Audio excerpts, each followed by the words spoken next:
영원히 과거에 머물고 있을 것 같았던 빈에서도 새로운 예술에 대한 갈망이 일어납니다.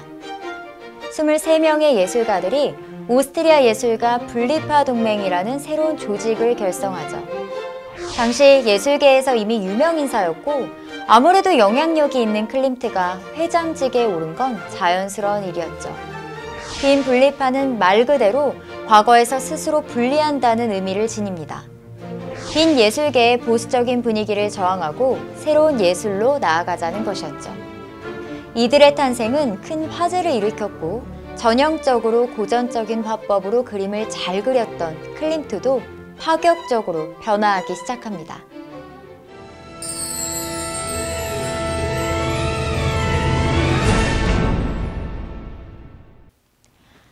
(1896년) 의뢰를 받은 빈 대학 천장화 가운데 철학의 스케치를 제7회 빈 분리파 전시에 출품하게 되는데요. 확연하게 바뀐 그의 스타일과 그림 속 내용으로 오스트리아 당국이 발칵 뒤집힙니다.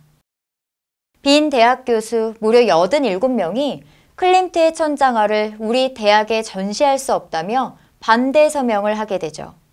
수많은 사람이 클림트를 비난하고 나서지만 그는 이에 굴하지 않고 어차피 이 그림을 이해하지 못하는 이들에게 일일이 설명할 가치도 없다라며 반박합니다. 아이러니하게도 당시 이 그림은 1900년 파리 망고 박람회에서 금메달을 수상하기도 합니다. 하지만 빈에서는 사태가 점점 심각해집니다. 1900년대부터 1903년까지 선보인 빈 대학 천장화 스케치도 발표 직후 거센 비난을 받았습니다.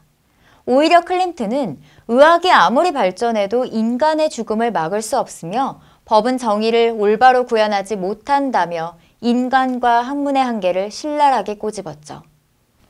그러니 교수들이 크게 반발한 것은 당연한 일이었겠죠. 교수, 평론가, 나라에서까지 클림트의 천장화에 대한 비난은 점점 더 거세졌습니다. 결국 두 손 두 발 다 든 클림트는 계약금을 돌려주고 나도 이 작품 줄 수 없다. 그리고 두 번 다시는 공공건물 청탁 따위는 받지 않겠다고 선언하죠. 당시 클림트의 분개한 심정을 잘 표현한 작품이 1902년에 그려진 금붕어입니다. 그림 속 여성의 얼굴에 집중해주세요. 딱 봐도 웅크리고 앉은 그림 속 여성이 뒤를 돌아보며 비웃는 듯한 표정으로 보이시지 않나요? 금붕어의 눈에는 총기도 느껴지지 않죠. 클림트의 작품 속 메시지를 보지 못한 채 외설적인 그림이라며 도덕적 잣대만 들이대는 대중에게 분노를 표현한 작품입니다. 그렇다면 대체 언제쯤 클림트의 예술 세계는 황금빛으로 물들게 되었을까요? 클림트의 황금 시대 개막을 알리는 중요한 작품이 있습니다. 바로 베토벤 프리즈. 베토벤 프리즈는 위대한 작곡가 베토벤에게 바치는 찬가이자 모든 예술에 바치는 작품입니다. 작품 속을 보시면 화려한 금빛의 구성들이 보이기 시작하죠.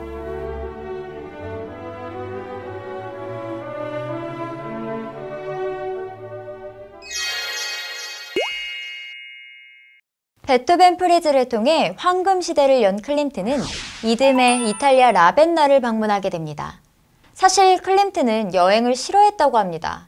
예술의 중심지였던 파리 여행도 정말 별로였다고 할 정도였죠. 그랬던 그가 라벤나는 여러 차례 방문할 정도였습니다. 라벤나에서 마주한 6세기 비잔티움 모자이크의 화려함과 웅장함에 압도당하고 마는데요. 드디어 평면적이고 장식적인 황금빛 모자이크에서 클림트만의 예술의 길을 찾게 된 것입니다. 금은 특별한 물질입니다. 예술에서도 가장 귀하고 성스러운 것, 가장 화려하고 아름다운 대상을 표현하기 위해 금을 사용했죠. 금을 사용한 예술을 생각하면 흔히 중세시대의 성화 모자이크가 떠오르곤 하죠. 클림트는 이렇게 비잔티움의 황금 모자이크를 보며 영감을 얻었고 오로지 클림트만이 표현해낼 수 있는 예술 세계를 그려나갑니다. 그런 금빛으로 그려진 그의 대표작 한번 보실까요? 먼저 유디트입니다. 클림트는 유디트의 배경에 처음으로 금을 얇게 펴바르는 기법을 사용했습니다. 진짜 금일까 가짜 금일까요? 진짜 금이 쓰인 겁니다. 클림트의 아버지가 금세공업자였기 때문에 금의 특징이나 금을 다루는 기법에 익숙한 건 자연스러운 일이었죠. 유디트의 일화는 구약성서 외경에 등장하는 용감한 유대 여인의 이야기입니다. 아름다운 과부였던 그녀가 적장 홀로페르네스의 목을 베어서 돌아오는 이야기인데요. 이전의 화가들은 유디트를 그릴 때 주로 홀로페르네스를 죽이고 있는 장면을 그렸습니다. 고통스러워하는 모습이거나 다소 겁먹은 표정으로요. 하지만 클림트의 유디트는 확연히 다릅니다. 그림 오른쪽 하단부에 홀로페르네스의 목을 들고 있는 유디트는 가슴을 드러낸 채 승리의 미소를 짓고 있습니다. 클림트는 여성의 관능미가 때로는 무기가 될 수 있다는 것을 보여주고자 했습니다. 다음은 우리가 너무나도 잘 알고 있는 그림이 소장된 벨베데레 미술관입니다. 이곳은 해마다 클림트의 대표작 키스를 보기 위해 연간 100만 명이 넘는 수많은 관람객이 이곳을 방문하기도 하죠. 키스는 클림트의 대표작이자 황금시대의 절정을 보여주는 작품입니다. 황금으로 장식한 화면에서 라벤나에서 만난 비잔티움 모자이크를 생각나게도 해주죠. 사실 자세히 보면 두 남녀가 입술이 포개어 있지는 않습니다. 키스하기 직전이 맞는 것 같기도 하고요. 저는 개인적으로 정말 황홀하다, 신비롭다는 느낌이 드는 작품인데요. 여러분의 생각은 어떠신가요? 클림트는 사랑이야말로 가장 가치 있는 행복이며 영원한 꿈이라고 말하는 것 같습니다. 키스와 함께 황금시대를 대표하는 또 다른 작품은 아델레 블로우 바우어의 초상 황금빛 장식에 갇힌 여인입니다. 이 작품은 클림트의 그림 중에서 가장 많은 금을 사용한 그림으로도 알려져 있습니다. 가장 많은 금, 정말 화려하죠? 당장 집에 걸어두고 싶지만 가격이 만만치 않겠죠? 이 그림 속 주인공인 아델레는 죽기 전 그림을 오스트리아 정부에 기증하라고 유언을 남겼지만 남편이 소유권을 넘겨준 조카가 소송을 걸면서 판결은 남편의 조카에게 넘어갔습니다. 이 작품은 곧 대중에게 공개하라는 조건으로 경매에 나왔고 오스트리아 대사를 지냈던 화장품 회사로도 잘 알려진 에스티 로더의 상속자 로널드 로더는 무려 1억 3,500만 달러에 1907년작 아델레 블로우 바우어의 초상을 사들였습니다. 현재 이 작품을 보려면 미국 뉴욕 노이에 갤러리로 가야 한다는 사실 꼭 기억해 주세요. 영원할 것만 같은 그의 황금시대는 또 새로운 변화를 맞이합니다. 클림트는 금을 사용하는 대신 장식의 비중을 높여갑니다. 나이가 들면서 당시 유럽에서 대유행했던 자포니즘, 말 그대로 일본풍을 즐기고 선호하는 현상을 뜻하는 말인데요.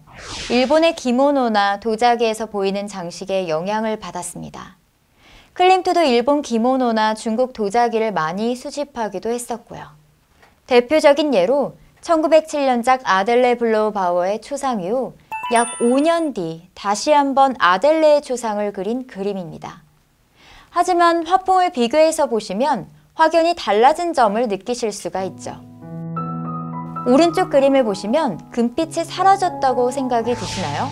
10년 동안 그를 사로잡았던 황금 대신 동양과 아프리카, 이집트 등의 이국적인 장식들이 전체적으로 빼곡히 그려져 있는 걸 보실 수 있습니다. 다양한 분야에 관심이 많았던 클림트는 끊임없이 이렇게 새로운 예술을 탐험하죠. 그리고 이 그림의 모델 아델라는 누구일까요? 클림트의 뮤즈일까요? 그렇다면 다음 시간에는 그의 그림 속에 등장하는 여성들, 클림트의 뮤즈에 대해서 알아보도록 하겠습니다. 시청해주셔서 감사합니다.